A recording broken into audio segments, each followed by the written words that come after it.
Assalamualaikum warahmatullahi wabarakatuh. Saya Fitri Miftahul Husna dengan NIM 2122336 dari kelas PAI 5I Prodi Pendidikan Agama Islam. Video ini saya ajukan untuk memenuhi tugas perencanaan pembelajaran, yang mana saya akan menyampaikan materi tentang taksonomi, yaitu taksonomi kognitif, afektif, dan psikomotorik. Yang pertama, taksonomi Bloom. Taksonomi berasal dari dua kata berasal dari bahasa Yunani, yaitu tasein yang berarti mengklasifikasi dan nomos yang berarti aturan. Jadi taksonomi berarti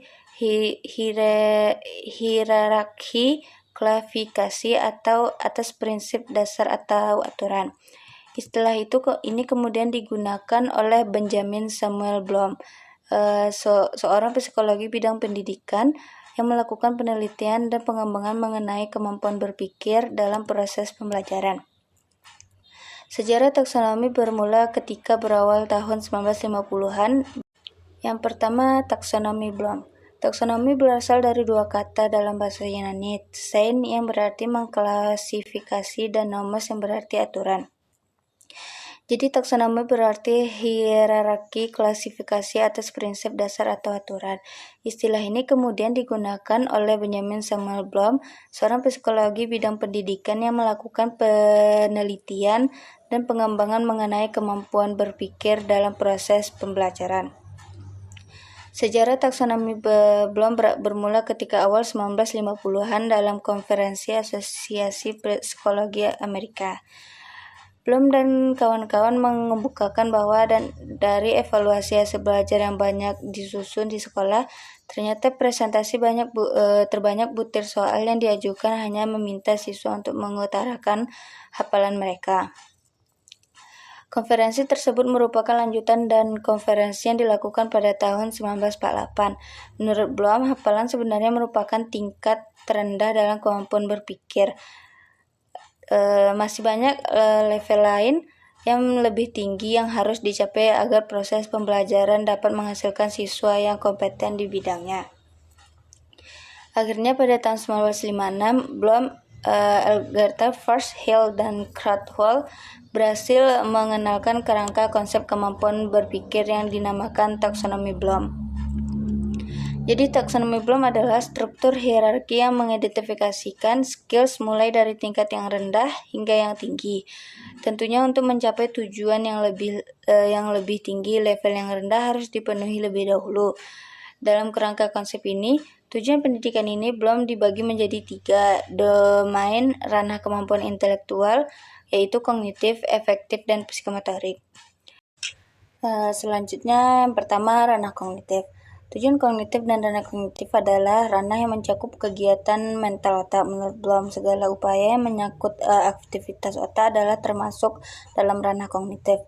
Dalam ranah kognitif itu dapat 6 jenjang proses berpikir, mulai dari jenjang terendah sampai jenjang tertinggi, meliputi 6 tingkat seperti pengetahuan. Pada level atau tingkat terendah ini dimaksud sebagai kemampuan meningkatkan kembali materi yang telah dipelajari. Misalnya pengetahuan tentang istilah, pengetahuan tentang fakta khusus, pengetahuan tentang konvensi, pengetahuan tentang kecenderungan dan urutan, pengetahuan tentang klasifikasi kategori, dan pengetahuan tentang kriteria, dan pengetahuan tentang metodologi. Contohnya kebijakan. Selanjutnya, pemahaman. Pada level atau tingkat kedua ini, pemahaman diartikan sebagai kemampuan memahami materi tertentu. Yang selanjutnya, penerapan. Pada level atau tingkat ketiga ini, aplikasi dimaksudkan sebagai kemampuan untuk menerapkan informasi dalam situasi nyata ataupun menggunakan konsep dalam praktek atau situasi yang baru. Selanjutnya, analisa. Analisa adalah kategori atau tingkat keempat dalam taksonomi Bloom tentang ranah kognitif. Analisa merupakan kemampuan menguraikan suatu materi yang menjadi bagian-bagiannya. Selanjutnya, sintesis. Level kelima adalah sintesis yang dimaknai sebagai kemampuan untuk memproduksi. Selanjutnya, evaluasi. Level keenam dari taksonomi Bloom adalah ranah kognitif adalah evaluasi. Kemampuan melakukan evaluasi diartikan sebagai kemampuan menilai manfaat suatu benda atau hal tujuan tertentu berdasarkan kriteria yang jelas. Selanjutnya ranah efektif. Ranah efektif mencakup segala sesuatu yang terkait dengan emosi, misalnya perasaan, nilai, penghargaan, semangat, minat, motivasi, dan sikap. Yang pertama penerimaan. Mengacu pada kemampuan memperhatikan dan memberikan respon terhadap situasi yang tepat. Yang kedua responsif. Salah satu di atas penerimaan, dalam hal ini siswa menjadi terlibat secara efektif menjadi peserta dan tertarik. Yang selanjutnya nilai dan dianut. Mengacu pada nilai atau pentingnya kita menterikatkan diri pada objektif atau kejadian tertentu dengan reaksi-reaksi seperti menerima, menolak, atau menghiraukan. Selanjutnya organisasi. Mengacu kepada penyatuan nilai sikap-sikap yang berbeda yang membuat lebih konsisten dapat menimbulkan konflik-konflik internal yang membentuk suatu sistem nilai internal. Selanjutnya karakterisasi. Mengacu kepada karakterisasi yang daya hidup seseorang. Nilai-nilai sangat berkembang, nilai teratur sehingga tingkah laku menjadi lebih konsisten dalam lebih mudah diperkirakan. Tujuan dalam kategori ini adalah hubungan dengan keteraturan pribadi, sosial, dan emosi jiwa. Yang pertama, selanjutnya ranah psikomotorik. Ranah psikomotorik meliputi gerakan dan koordinasi jasmani, keterampilan motorik, dan kemampuan fisik. Keterampilan ini dapat diasah jadi sering melakukan. Perkembangan tersebut dapat diukur menjadi kecepatan, ketepatan, jarak, cara, teknik, dan pelaksanaan. Ada 7 kategori dalam ranah psikomotorik melalui dari tingkat yang terendah hingga tingkat tinggi, tingkat yang rumit. Yang pertama, peniruan. Terjadi ketika siswa mengamati suatu gerakan, mulai memberikan respon serupa dengan yang diamati.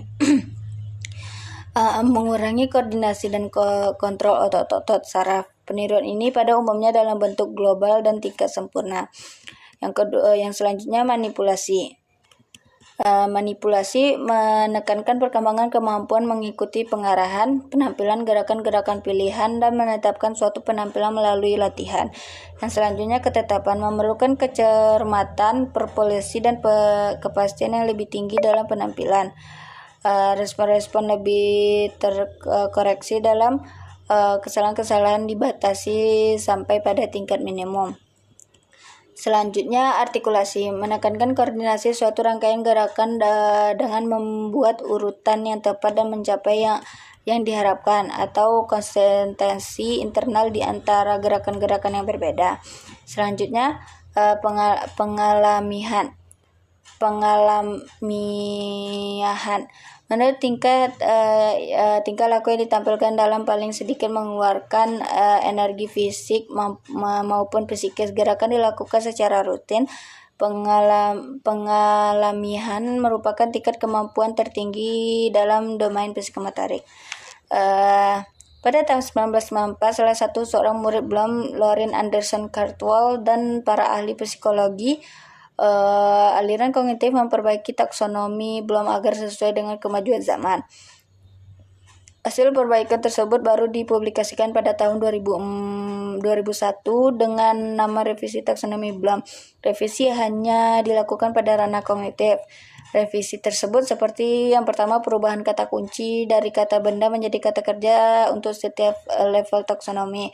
Yang kedua, perubahan hampir terjadi pada semua level hierarkis, namun urutan level masih sama, yaitu dari urutan terendah hingga tertinggi. Perubahan mendasar terletak pada level 5 dan 6. Perubahan tersebut dapat dijelaskan seperti pada level 1, knowledge diubah menjadi remembering, mengingat.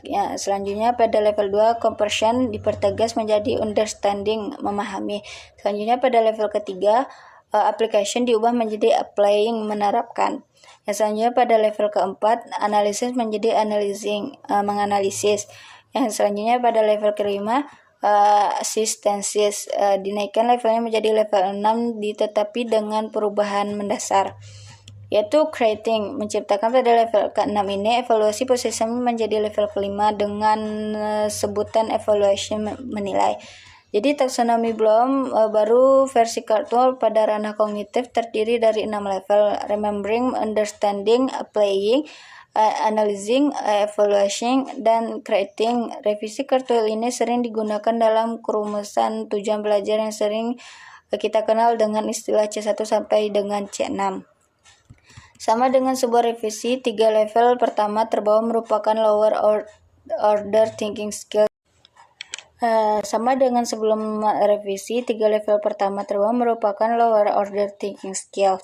Sedangkan 3 level berikutnya higher order thinking skill. Jadi dalam menginterpretasikan piramida di atas secara logika adalah sebelum kita memahami sebuah konsep, makna kita harus mengingatnya terlebih dahulu. Sebelum kita menerapkan, maka kita harus memahami terlebih dahulu. Sebelum kita menganalisis, maka kita harus menerapkannya terlebih dahulu. Sebelum kita mengevaluasi, maka kita harus menganalisis dahulu.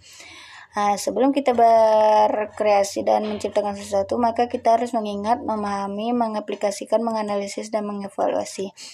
Berapa kritik diterapkan kepada penggambaran piramida ini? Ada yang berpegangan bahwa semua kegiatan tidak selalu harus melewati tahap dan yang berurutan. Proses pembelajaran dapat dimulai dari tahap mana saja, tergantung kreasi setiap orang. Namun demikian, memang diakui bahwa penahapan itu sebenarnya cocok untuk proses pembelajaran yang terintegrasi. Hingga saat ini, ranah efektif dan psikomotorik belum mendapat perhatian. Skill menekankan aspek psikomotorik yang membutuhkan koordinasi jasmani sehingga lebih tepat dipraktekkan bukan dipelajari. Attitude juga merupakan faktor yang sulit diubah selama proses pembelajaran karena attitude terbentuk sejak lahir. Mungkin itulah alasan mengapa revisi harus dilakukan pada ranah kognitif yang difokuskan pada knowledge. Mungkin sekian penyampaian dari saya. Saya akhiri. Assalamualaikum warahmatullahi wabarakatuh.